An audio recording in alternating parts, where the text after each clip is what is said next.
there. So, welcome to the Power of Networks, which is part of the Work Crowd's Freelance Friday series and co-hosting with ourselves IPSE. For those of you that don't really know about IPSE, my name is Vix and I'm head of partnerships there. We've got around sort of 14,000 amazing self-employed people as part of our community. And everything we do is sort of focused around making self-employment a sustainable career choice. And, we love working and partnering with people such as the Work Crowd, and just sort of getting involved with the best freelance talent that there is out of there. So today's event, please feel free to put any comments or questions in the chat. We've got a Q&A box as well, and ideally we'll dip into those as we go through, or if you've got loads, we can pick some up at the end. And eventually this event is going to be around sort of asking our lovely panel members their insights and expertise on the benefits of having a strong network, how you can develop new contacts, develop long-term partnerships, and also, just sort of, how do you get going with networking? People will say, go out and network, but, what does that mean if you're, maybe a little bit introverted or quite new? So I will get our lovely panel members to introduce themselves before we get going. So Madeleine, would you like to start us off? Thanks, Vix. So I'm Madeleine. I'm the co-founder of the Work Crowd. The Work Crowd, we're a global network of freelancers working across the marketing mix. So we have various work hubs, PR and comms, digital marketing, social content, and we've built a digital platform to support our community. So businesses can use that to be matched and connected to relevant freelancers within our network. So I think currently we're 6,000 freelancers, and we have over 2,000 client members and growing. Well, Alison, would you like to go next? Brilliant, thanks. Yeah, thanks for having me, guys. I am Alison Grade. I'm the author of the Freelance Bible, which is basically a guide to how to be a great freelancer. It helps you to look at that. And I wrote it because I've been a freelancer all my career and met so many and worked with so many different freelancers that, and I just saw people not really knowing what to do or how to go about it. So I thought, well, hang on, why isn't there something about this? So yeah, I author of the Freelance Bible and do a lot of work in creative and particularly screen industries. So where there's obviously a very strong pool of freelancers. So delighted to be here talking about networking today. Great, thank you. And Rana. Thanks, Victoria. I'm Rana, CEO, actually I don't call myself CEO, founder and MD of Raptor PR. So we are a virtual first communications agency for the video games, media and technology sector.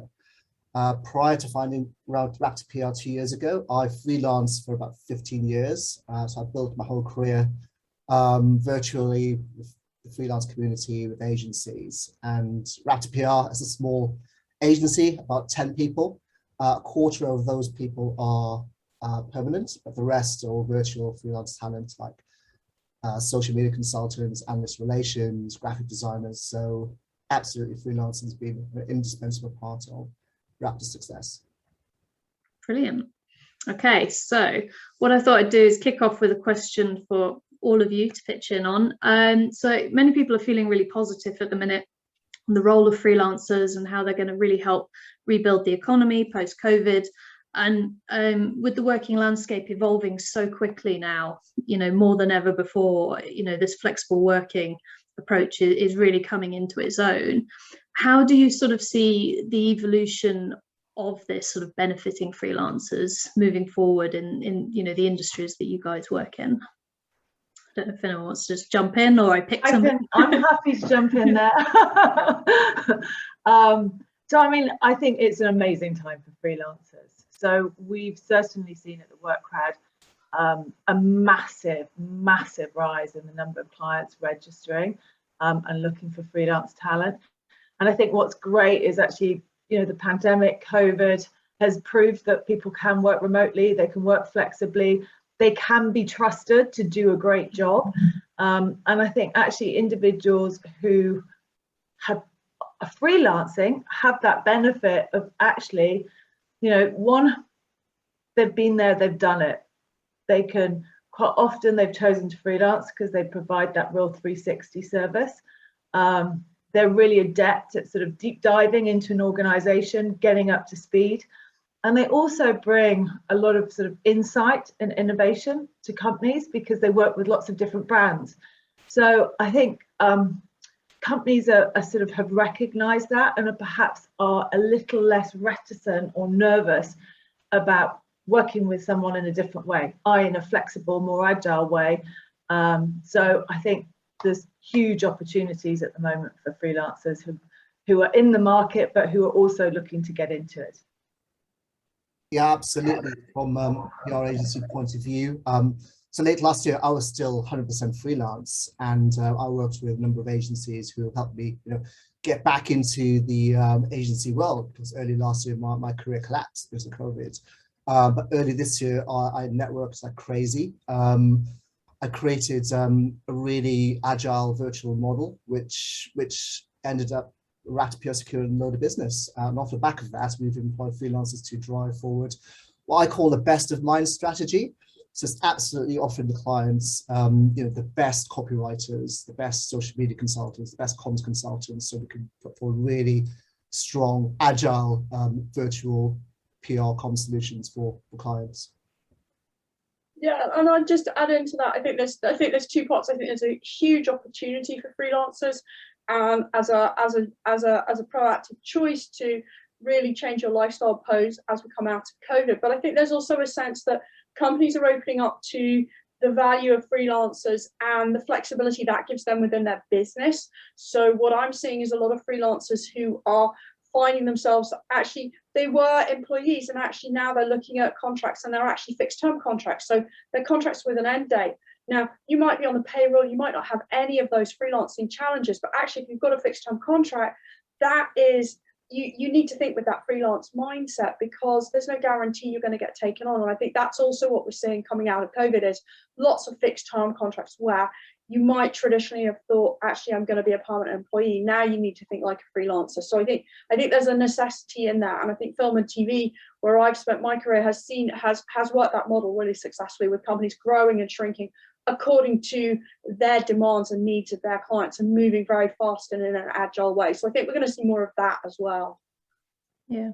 Well, actually, Rana, interestingly about what you mentioned about the agile model, that thinking about potentially people that are earlier in their career and don't have a lot of experience, how does that agile model really help bring people into either potentially larger projects they might not naturally get to work on, or how is it helping you bring amazing talent into your business by having this agile model? It's from a client perspective, it's absolutely critical, because we can dial up and down a comms campaign according to client needs. So I'm always on the hunt for virtual talent, whether that be copywriters or social media talent. So how they could get started: virtual networking. I use LinkedIn a great deal, for example, and Zoom meetings. So my best advice for freelancers looking to get a start, on the freelancer run, would be to network like crazy. Just explore your existing network. This is something which I did, and I was actually surprised about the amazing amount of support and goodwill I had for my network. And they recommend recommendations, referrals and so forth. So it all really helped to get me started a number of years ago, but also was kicking off Raptor PR earlier this year. The network played an absolutely critical role in terms of getting the agile virtual network in place. Okay, and for those of you that perhaps feel like they don't have a very good network or don't quite know how to tap into getting the most out of it, do you have any of you have any sort of tips on, seeing past maybe who the first connection could be, but maybe they know somebody else, or how do you actually sort of ask the right questions to do that? What Rana sort of said earlier on, where you mentioned, Rana, that you're saying, actually just going out there and asking people for help. I think a lot of people can feel a little bit nervous about doing that, of actually reaching out and asking people for help or their expertise or their insight. But actually, if you do it, you'll be really surprised how much you get back. So, going back to what you said there, Victoria, whether it is, as Rana was saying, using LinkedIn, using other networks, going to virtual events, going to physical events now that we can, but actually just genuinely sort of talking about who you are, what you offer, what your service and specialism is, talk about where you want to be, and asking people for advice, asking for how could they help. And really, it's at that stage, it's a sort of a little bit of an information gathering exercise. So, there's lots of very talented people out there. And if you talk to enough of them, that will help you identify where and how and what's going to work for you. But yeah, not being afraid of asking for help and just having those open dialogues. I'd add into that as well. Just really taking stock of who's in your network. It's really easy to get stuck on, oh, I've got all these people on my LinkedIn, but none of them are going to offer me work directly, and wondering, like, what do I do? What does that mean? Or particularly when we're starting out, we don't think we know many people. But actually, we all know more people than we think we know if we approach our networks in a strategic and an open-minded way, which is that actually not, we might have, the anthropologist Robin Dunbar puts it really well. He talks about that we've all got about 150 people in our network who, if we bumped into in a cafe, in a bar, unexpectedly, out of context, we'd recognize each other, and it wouldn't be an issue to sit down and have a cup of tea. So if I've got 150 people like that in my network, and they've all got 150 people, that's 150 times 150, 22,500 people at one step removed. So when I think about my network like that, and I think, well, actually, if I had a cup of tea with all those 150 people, and each of them said, oh, there's 2 people in my network who'd be really valuable to talk to, that's 300 warm leads. So I think it's thinking about actually going beyond that first pass, and exactly what you guys have been saying, but just thinking strategically and going, okay, so this is who I am. This is why companies are going to work with me as a freelancer. And letting them know so they can talk about you when you're not there. That's brilliant. If people know what you're up to, they can talk about you while you're not there. But also, who do you think I should talk to? How does it work in your sector? What does that mean? So really starting to think about going beyond that first stage and really growing your networks and opening up to those conversations. And can I sort of add to what Alison has said there? I think in doing that, actually been thinking about what you have to offer. What are my services? What are my skills? What am I offering, whether it's the end client or actually if you're going to network and collaborate with another freelancer, what's my expertise? And I think really that's in some respects sort of being quite clear about defining your own personal brand, your own offering, because then actually you do have something concrete that you can offer them. You can find out what they do, how they work with their clients, and actually then think about how your skills and expertise might fit within that. And then you are then ultimately leveraging or using the power of that network to your own benefit. Absolutely, Madeleine. Just a quick one. So I think what's really interesting or useful for if you're starting out is just to know about your positioning. Believing in yourself, that you do kick ass and you are really good at what you do. Your market positioning, like what you can do, which is really valuable to the market. And to identify that, you can just be really targeted who you go after. Like what I did earlier in the year was I knew the games industry, the ad tech industry, so I was hyper targeted in who I reached out to quite proactively, very short LinkedIn messages, or I tap into people I worked with before. If you're starting out, just know what you're good at, believe in it, and just start to make connections out that way.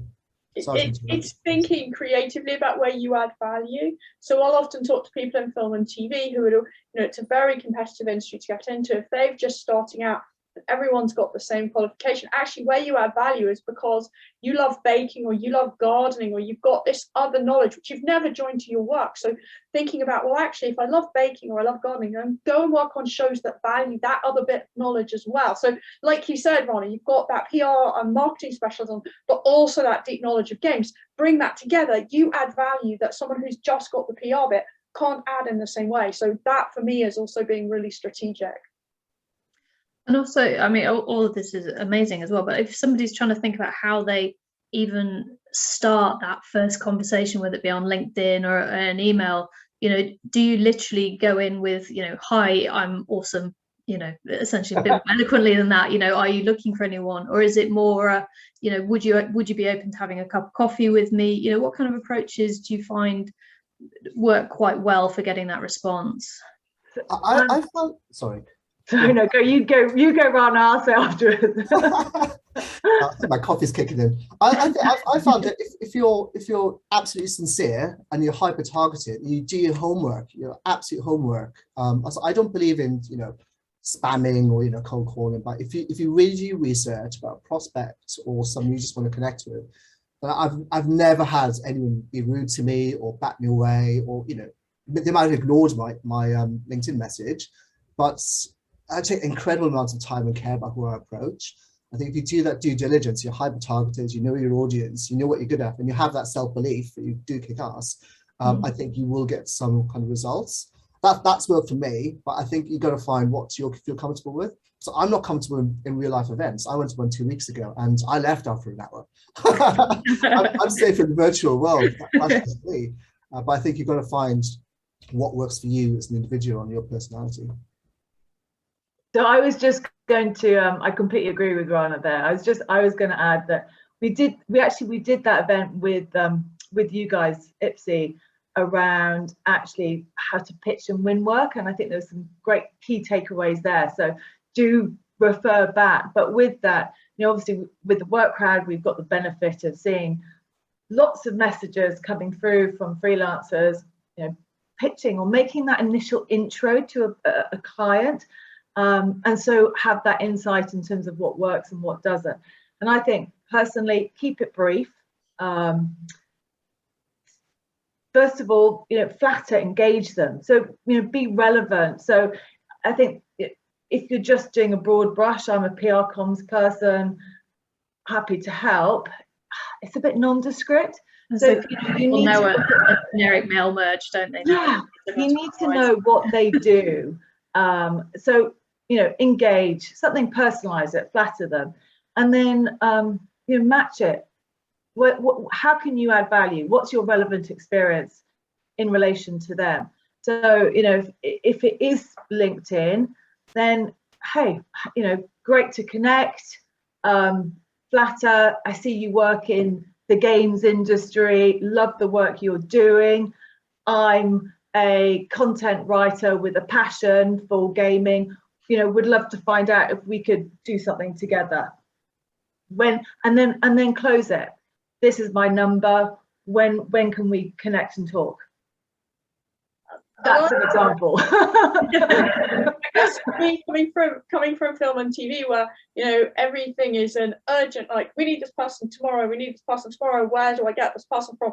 My instinct is very much, okay, who do I know who knows someone who knows someone? So I'll go through the leads approach and just be like, okay, so I want to talk to, when I was trying to get my book published, I went through complete cold calling routes, sending in pitches, got an offer that way, but equally went, who do I know in my network is in publishing? Oh my God, there's a person who I was at university with, she used to work in publishing, going to a drinks thing, pitched her that. And so it's like, who are those connections? So looking through, and that's where thinking about who's in your network, who knows someone who can help you get that warmed introduction to go, can we just have a coffee? I think that my services add value to your sector. I think your type of company could do with that. If I'm really focused on a company, how do I find someone in there that I can get introduced to rather than just going in cold? So I'm always like the backdoor entrance person,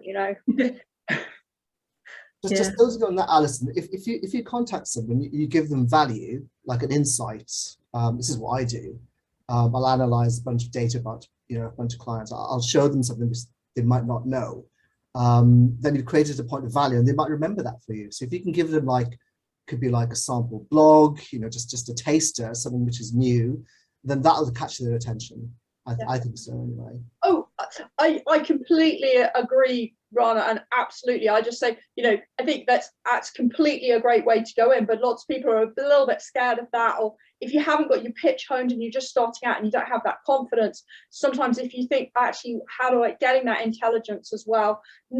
People are busy, not everybody's open to it. You might not land on the right day, but if you get that warmed up lead, those two things can work really well. So I completely support your approach. I just tend to go for who do I know? How do I find my way in as well? Depending on where I'm trying to get into. Absolutely. Yeah, and Rana, you mentioned the online world. So I mean, for many they've had their first experience of it this year, but for many it's, you know, a booming area. So for those that perhaps don't particularly like a physical event on that side of networking, have you got any kind of advice for those that want to sort of flesh their network out in a more virtual capacity? You definitely need some kind of timeline strategy. So, you know, it could be a series of events, you know, where you could, you know particular people, what type of people would be. I personally live and breathe on LinkedIn as my network and primary networking tool. Pumping out inbound content, so it could be, you know, just my thoughts on the latest game or just commenting on the news. So just starting to create, you know, a bit of a buzz about awareness of what I'm doing. But I personally am quite an outbound person in terms of like sending outbound messages. That might be because I'm a 90s PR guy. I was just trained that way. That's basically a lot of what I know. But I've just honed it down to a very targeted approach. I don't want to annoy anybody, but, you know, I still contact people cold.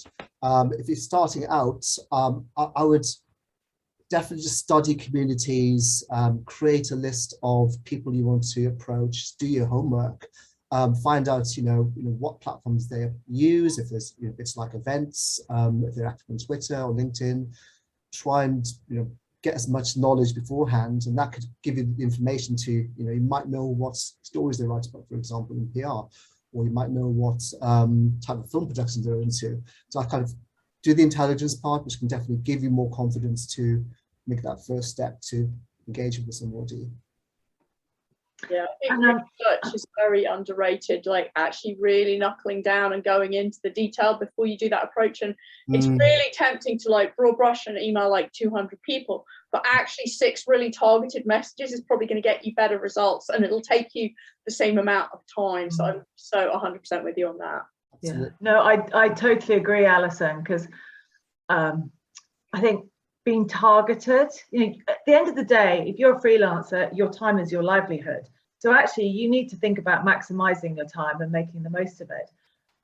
So, you know, going back to what we talked about before, thinking about your skills, your offering, then actually looking at who is my target market. So and actually being very targeted, and as Alison said, doing your homework and research. And just as an add note to this, obviously there's lots of comments that are coming through, I can see, in terms of different mediums, whether it's LinkedIn or Facebook. And actually that's part of it. Think about, okay, your customer. So whether your customer is ultimately your own client, or actually if you're thinking about collaborating with other freelancers, they're, in some respects, they're your customer. Who are you wanting to communicate with? And then really looking at, you know, where do they hang out? So, you know, what's their chosen medium? Because there's so, you know, we're awash now with so many different ways that we can communicate. So actually doing a little bit of research and then being targeted. So going back to what Alison said, so actually go, do you know what, I'm not going to do broad brush, LinkedIn, Facebook, Instagram. You want to, whilst you want some spread, you also want to choose a certain medium that you can really focus on, and then build on that, see what works and what doesn't.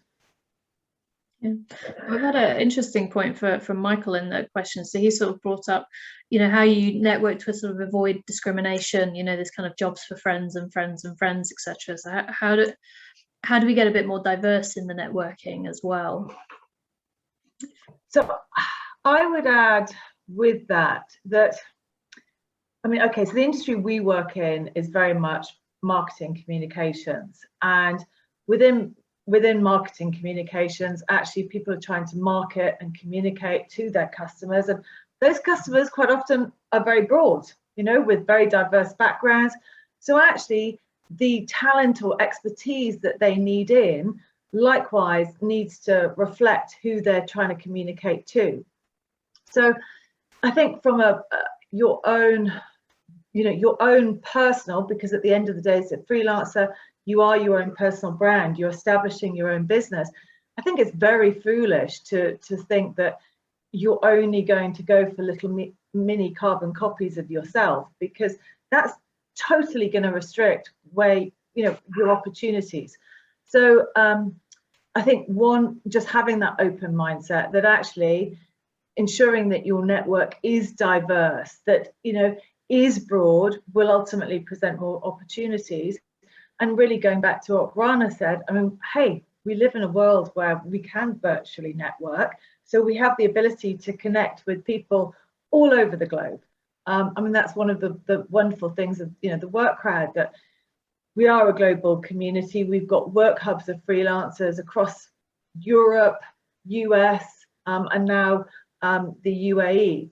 So as a, you know, and that's possible because we can do things like this, you know, that we can network virtually.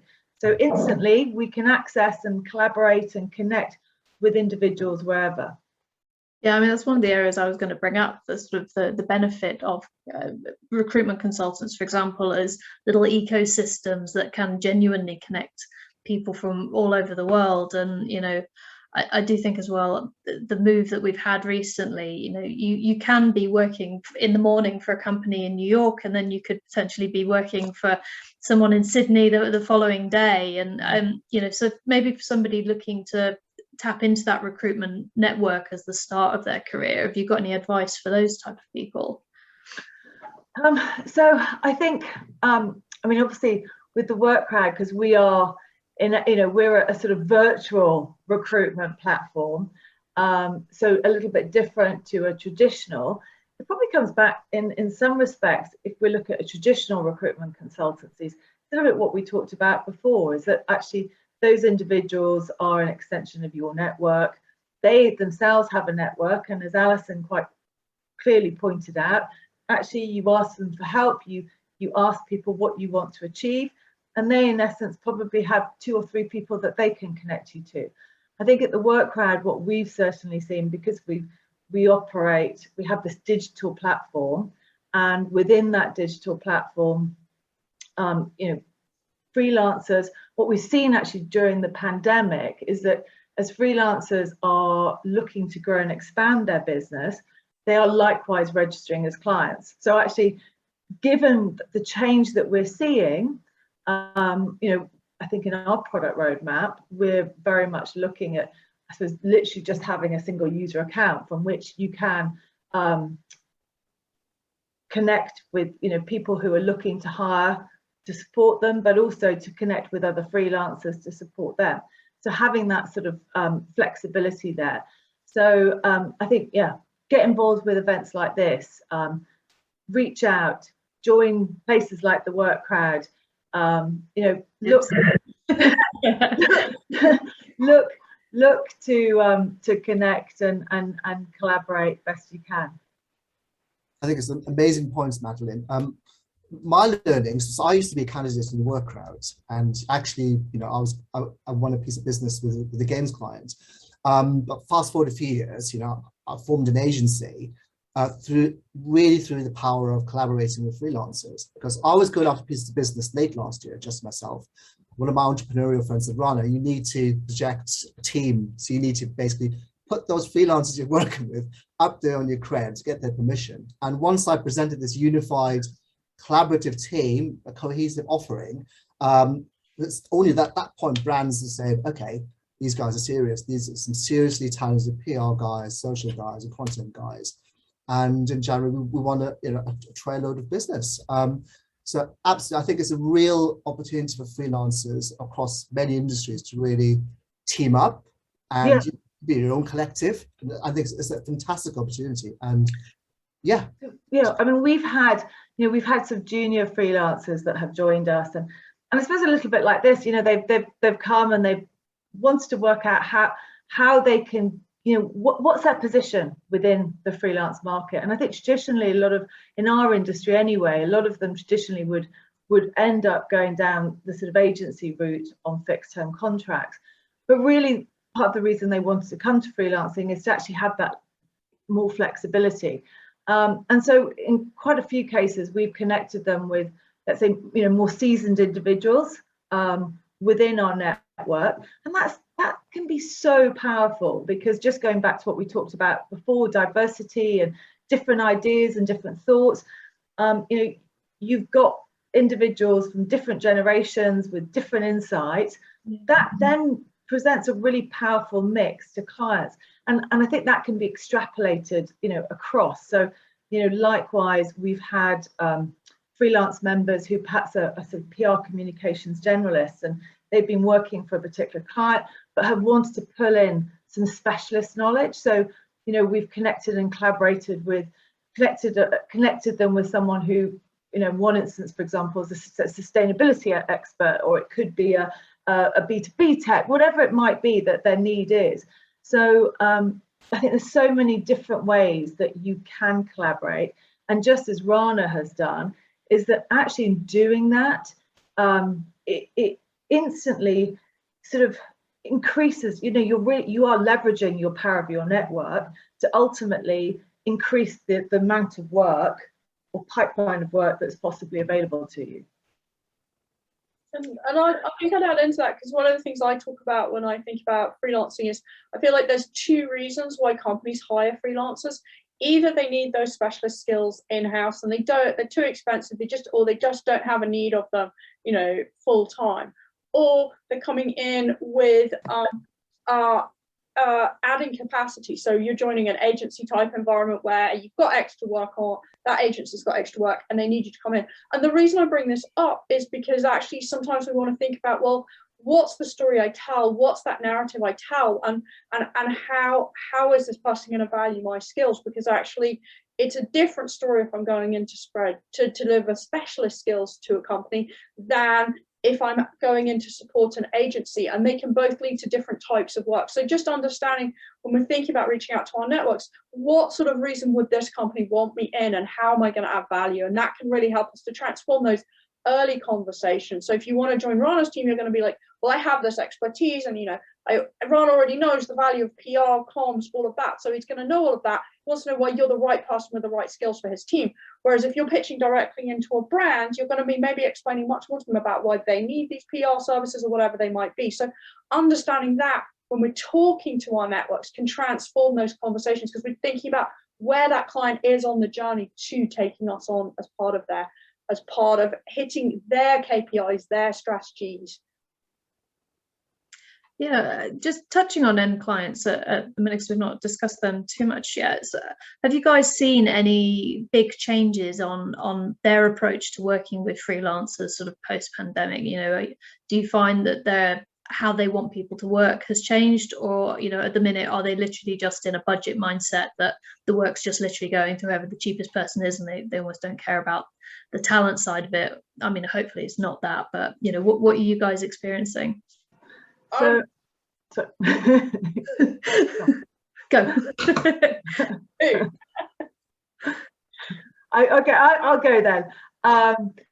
So I think the big change that we've seen is probably actually on the agency side. So at the Work Crowd, we've got our client base is probably split between brands, so SMEs, startups, startup scale-ups who are looking for freelance talent as an alternative, either to an agency or because they don't actually have a requirement for someone full-time in that particular role. And then likewise, we have agency clients in that space. Now, I think the big shift that we've seen is actually on the agency side. So agency clients traditionally would come to us looking for freelancers on a fixed-term contract basis, which actually was difficult because the majority of the freelancers within our network wanted to have more portfolio careers where they were working with multiple clients at any one time. But I think what's with COVID and the shift in the way that people work, we've definitely seen agency clients taking a much more flexible approach, a bit like how Rana is working with his agency, whereby actually they're happy to engage someone, let's say 2 days a week, but it's spread out across the week. Is much more on outcomes, productivity, statement of work, as opposed to fixed times. So I think for me, I think that's a real great benefit and shift in a way of thinking that's happening at the moment. I guess the way I think about it with and I talk to freelancers is really thinking about actually that research piece at the beginning, why am I the person, how do I add value to this client? So really thinking about it from the end customer's perspective. What are the strategic objectives they're trying to hit? What are their KPIs? And moving the conversation on from trading time for money to what's the value I add? Am I increasing sales? Am I creating new opportunities? Am I saving money on the bottom line? What am I delivering for the client that has that much value that actually they can't see life without the value that I deliver? And it's so much less about the money. And I think for me, that's where clients becoming more discerning, is actually what's in it for me, why me? And if you can express that in terms of your pitch to the client, that's when you start opening those doors and you build those long-term relationships. Because I think for me with freelancing, that returning client, whether it's one piece of work once a year or a regular ongoing piece of work, that's where I start to really reap the benefits as a freelancer, because I'm not constantly going out pitching for work. I've got those clients that come back to me time and time again. So we've talked about getting started, but I think part of the power of networks is really keeping those relationships going with clients over that longer term and understanding, well, you might be a once a year client. That doesn't mean you're not valuable to you. I've got to remember to reach out to you, to tickle you, to give you a nudge, all of those kind of things. No, I think how Alison has hit the nail on the head, that time sounds expensive, but actually outcomes, productivity, is good value for money. If you're going to achieve X and it costs Y, they won't say no. So and with budgets, we saw what we saw probably just coming out, there was some budget sensitivity, but actually I think if anything, in terms of rates, what people are charging, during, let's say, last year, a lot of freelancers were dropping what they charge, but that's changed. It's in our market anyway, it's very much a talent marketplace, and people are recognizing they are in demand. And I think taking the approach that Alison talked about, where it's very much on outcomes and value, then the rates are good. And I think be proud about what you have to offer and the value of it, and charge appropriately. I was bringing a question from Natalie that's also sort of relevant at this point. So she's asked about pesky IR35, and have you sort of seen any changes off the back of that, or has it not really made a lot of difference in regards to how clients are dealing with self-employed people? So I think from our personal point of view, then I think what we found is that with those fixed term contracts, whereby someone traditionally was having to come into the office, they are then looking at that and saying, okay, if they do require someone to be in the office, they're very much working on a sort of time basis, that they are looking at those as PAYE. But on the flip side, because of that, actually those businesses are rethinking, they're rethinking, actually, can we look at this a different way? So what's the work we want to have done, and can this be, okay, this is a particular project and you as a freelancer can provide me that solution, and actually we can offer and work with you in terms of where you're going to be based, the times that you do it, so that it actually falls outside of IR35. And actually I think ultimately that's had the majority of freelancers want to work. So and I think COVID has accelerated that, because actually it's shown that people are productive working from home, can work remotely, and people can be trusted to manage their time. So in some respects, I see it some positive changes that are happening within the industry as a result of it. And I think also remembering that not every single company is caught by IR35. It does, I think you need to have something like more than 50 employees. So, certainly in film and TV and creative sector, lots of the freelancers I work with lots of small companies. So that doesn't get caught by IR35. Also, if you're a sole trader, you're outside IR35. It's only when you're running that sole limited company, sole director, that you start to get caught up in it. So really, I think that IR35, we hear a lot about it, but really do your research yourself to understand, am I caught by it, and are the sort of clients I'm going to look for caught by it, and what does that mean? Because it might only be the only part of your work does or doesn't, and knowing where you stand is really important. Thinking about sort of working together, you know, in all of your experience, are there any sort of tried and tested collaborations that you sort of see working time and time again that people can sort of keep in the back of their mind if they're looking to all of a sudden start working with other freelancers? So I think from our perspective at the Work Crowd, I mean, there's lots, you know, it depends what industry you're in. So the ones that I've seen work particularly well are, for example, businesses when they're thinking about, I want a new website, you know, I need to hire a graphic designer, and they're thinking about how it's going to look and their new brand identity. But with that, actually, they may need a branding expert, or they need someone who is going to help with the content and key messaging. So I think that those connections between branding, design, content, key messaging, those are connections and collaborations that work really well. Then going back to the examples that I mentioned before, actually, you know, connections between slightly more junior freelancers and more experienced. So, you know, we've seen it work really well where we've had perhaps individuals who've been very much focused on the strategic side, and then they've collaborated with individuals who help on the delivery. Likewise, you know, we talked about specialist expertise. So you may be someone who has got a lot of expertise across the board, but you're working with a client that also requires that really specialist knowledge in a particular area. So, you know, I think it's thinking about think about your own industry. You know, what's your own industry ecosystem look like? What are the needs of those clients more broadly? And what are the individuals who would sit and slot within that? And what's your position? So if you're here, then who are the other individuals that might sit within that ecosystem, and then think about how I can connect and potentially collaborate with them. Alison or Ron, do you have anything as well? Yeah, in terms of successful collaborations, so if I use Raptor as an example, so client briefs are global, but we're unshackled by like location or resource. But having this agile model, you know, I've got a writer in Nigeria, for example, I've got US talent. It's absolutely truly global, and most of the international people, they're all virtual talent, which enables us to provide an actually really best-in-class agile model, which is able to scale up and down.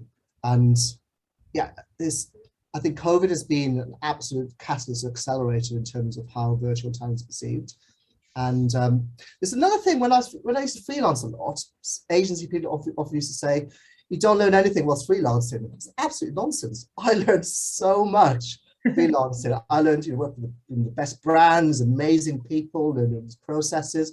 So you can learn so much, even on short-term projects, like a few months. It's absolutely brilliant for, you know, the work you do for the brand, but also the knowledge and absorbing the culture and ways of working. And it's through my freelancing collaborations over the years, I kind of picked out what bits work best for, you know, Raptor PR small little model. We're a small team of 10, but, you know, it's really picking out the best stuff. And most of that stuff is from my freelance work, because, you know, I worked for over a dozen agencies very happily for many years. Yeah. That's so true. I mean, I used to say, like, when I was a production manager in TV, you know, I had the same job title and credit for all the shows, but I'd work in so many different ways, and the processes, the operations, the company structure meant that there was a core bit that I did the same every time, but actually lots of bits were different. And you do then start to pick and choose the best bits from all the different places that you work. And that's part of the value that you bring as a freelancer, is lots of different approaches and models of working, that if you just sat in one place and worked in one way, you can be very technically good, but you might not be as agile and flexible to solve a problem in quite the same way if you've not had those different, like, the corners are all in the different places, and the way that things work and which bits you're expected to do is all slightly different. So yeah, I think that for me, when I'm bringing on teams of freelancers, somebody who's worked in lots of environments is a huge value. And as somebody who's just worked in one place, I'll be like, oh, okay, I need to kind of make sure they are thinking about things and understand that we're going to work in a different way. Just touching on the sort of the global side of the connections as well. If it's somebody you've never worked with before, how do you go about sort of subtly vetting somebody before you work with them, if they're, for example, you know, they're based in New York or Germany or wherever?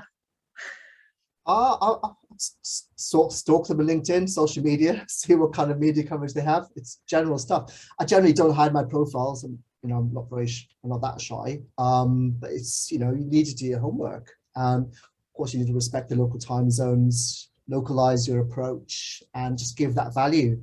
Show them why they need to speak to you, or why they should speak to you over the next few weeks. Or, you know, it's making a connection initially is not all about getting the end result. It's just about establishing a relationship. This is almost across every industry. It's all about relationships, and, you know, show what kind of value you can give. So if you can make that first point of contact and they know you exist, at least then a few months later, say maybe 3 months later, you can contact them back, saying, hey, following our first conversation, do you think X, Y, Z? And that's the best way to, in my view, to build a relationship, rather than going in for a hard close, you know, after 2 weeks or a few days. I always think freelancing is a bit, I talk about it as being like dating. You know, you're going through a courtship with those potential clients you want to work with. You've got to walk into the room like you own it, because, you know, we've all been on those horrible dates where we felt like rubbish, we got desperate tattooed on our forehead, the date goes horribly wrong.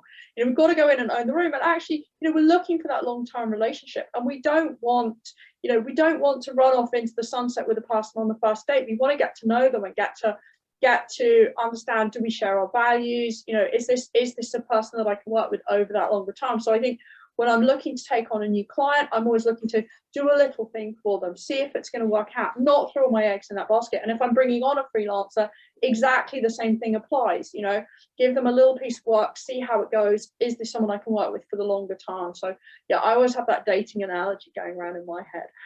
So how do you dump them politely when it's not working out? Oh, well, that's as opposed to just ghosting them. Yeah, well, it's tough when you're freelance, because, you know, there aren't any HR rules and regs. You can just go, okay, thank you for that project, here's your invoice, but actually not talk to somebody again. So I'm always encouraging freelancers to ask for feedback, and that can be really scary. But actually, it's sort of, you know, 3 stars and a wish. Tell me 3 things that went well. Tell me something that could have gone better, and do that both ways, because actually in that I often find huge opportunities. Oh, well, actually, we've got this problem over here. Oh, really? How can I help you solve that? And that kind of thing. And, you know, you're not gonna get on with every single client. And, you know, we can find a client we think they're the best client under the sun, and actually it isn't the case. So when we start small with that, we can find that out along the way. So we're not then leaving our cash flow exposed, because we've gone all in for 6 months with one client, and then we've come out the other side and we've not nurtured our network. So for me, that sort of start small, get to know people. Madeleine, you're on mute.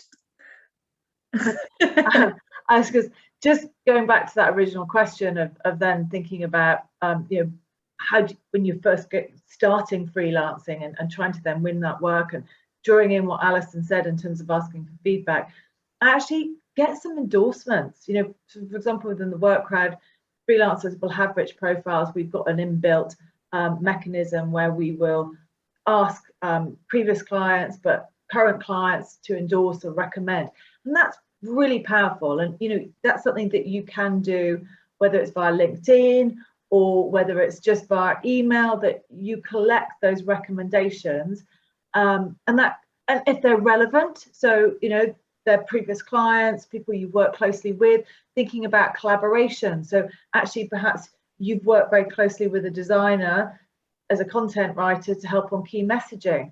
Actually getting endorsement from that other freelancer in terms of how you work successfully together, that all adds to your rich portfolio and just helps, I suppose, get over that initial barrier of that, you know, I don't know you, or going back to your original question, hey, you might be in Nigeria and I'm here in the UK. We're not physically going to meet, but we're going to have to trust that we work well together. Great point. Just building on that, I think if you're starting out, or you've got a little bit of experience, you want to jump into freelance, try and create some digital identity or personal brand. So, you know, even if your portfolio is small, put it online. LinkedIn's got a great showcase section under your main profile pic. You can add in like PRs, pieces of coverage or case studies. Even if it's just a few pieces, put it on. So if you create, you know, a good portfolio, a personal brand. You know, I created all this because over the pandemic for Zoom calls, just to engage with games brands and so forth. So I really just amped it up. I mean, I had a few pieces before the pandemic, but it's creating that strong identity. So when you're engaging people, say over Zoom, they kind of remember you. So if you've got, you know, a shtick, whether it's, you know, social media or TV production, just own it. Really embrace, you know, what you do and try and visualize it online. So even if someone checks it on LinkedIn and, you know, they might look at your profile later. So make sure it's as rich as possible. And of course, you know, it's not going to be super dense when you first start out, but start to maybe find people in your industry who you admire and, you know, even emulate what they do. So there are lots of examples online of, you know, I'm sure people you like. So I would, yeah, pick what works for you best and start building up your portfolio and recommendations, as Madeleine said. Yeah, I'd imagine that you've almost got to own even more working for yourself who you are as your own brand than you would do, say, as an employee, which can be brilliant because that culture is what people will remember, isn't it? That you fit or you are either a little bit different or quirky or whatever, you know, what works for you. You know, I think that's quite exciting about when you work for yourself, isn't it? That you probably feel a little bit more comfortable once you've got to the point of comfort in doing that, which can be highly rewarding, I'm sure. Just to add in onto LinkedIn, what it has got much more accessible for freelancers. So instead of just saying, oh, I'm a freelancer, and you put in some free text about what you're doing, if you're working with a client who's got their own company page, you can tag there and say, I'm doing a freelance contract with this client and it's about this. So that, you know, when we're thinking, if I go back to the title of the session, you know, Power of Networks, the fact is on my profile, I've tagged all sorts of clients that I've worked with over the years. So I have a long list of projects. So then when somebody clicks on that client and looks at you come up with all sorts of connections of people that are part of that company and their kind of ecosystem as well. So that's another way to start to build your profile to connect with those companies that way as well. Well, right, we're getting towards the end, so I think in those sort of last final questions, I think it'd be quite fascinating to get your opinions on, for people that have been watching today, you know, they've listened to a lot of amazing information, but if they're going to go away now, what would be sort of your either one top tip or suggestion as their first potential action to sort of, you know, take a good step towards getting a new network or just making their network more effectively for them? Yeah, for me, well, shall I start? I mean, for me, I just look at who do I know already, who's that 100, or who's those 150, and really think about reaching out and engaging with them and opening up and being open to who could you connect me to, and really reaching out through my networks and doing proper research. That would be my top tip. I think mine would be just actually really identifying and understanding what your key offering is. So who you are, what's my personal brand, what have I got to offer, and how does that fit within that wider customer base ecosystem? Because actually, if you get those foundations right, you know, who am I, what am I offering, and what's my value, then it makes it so much easier to identify who you need to connect and collaborate with, and then ultimately put a plan of action or strategy in place to do that. For me, just to echo some of Madeleine's points, so it's your positioning. Just having the sheer belief in what you do is absolutely brilliant, and you know people will like that. And I would create your virtual brand, your personal brand, and really create a strong hub which showcases your talent. And then absolutely do your research, homework, be hyper targeted, and always be sincere and polite with your prospects, and you'll go a long way. Yeah, I think what Rana there, you know, actually courtesy, being polite, open, kind, thoughtful, you know, absolutely. People will remember that, and it does go a long way. So yeah, skills and experience get you through the door in the beginning. What keeps you there is being a nice person to work with. Yeah, it's an overused term in marketing, but absolute authenticity and just you're human beings. You know, people find it really hard to believe that I don't like attending live events. Honestly, really, I'm just not comfortable with them. Even to this day, after 20 years, I'm more comfortable in the digital realm, but that works for me. So you've got to find what you feel comfortable with in terms of, you know, live events or virtual events or LinkedIn or social. It's very much a very personal strategy, and only you know what that's going to be. And it's remembering as well, the career is quite a long time, and somebody that, you know, you're using now in your network you might not use them again for a little bit of a while, but having that good friendship and that rapport, people do remember. So then, you know, 5 years down the line, when you do pick up the phone or whatever, you know, they're going to remember you, and it's much easier. Then I've been finding this recently, you know, there's a lot of people I've been sort of touching base with, and now we're doing things again together, you know, but I haven't worked with them for 5 or 6 years. So it's brilliant. It is, you know, it's meet the right people, meet good people who are honest and enjoyable, and, you know, you get a lot of pleasure. And if you know, you appreciate, going back to what we talked about before, that, you know, you can ask people for help, but appreciate the help they give you and thank them for the help that they give. Or, you know, if you work with someone you've enjoyed working with them, communicate that, because actually people remember that, and they're much more likely to come and work with you again or recommend you or refer you.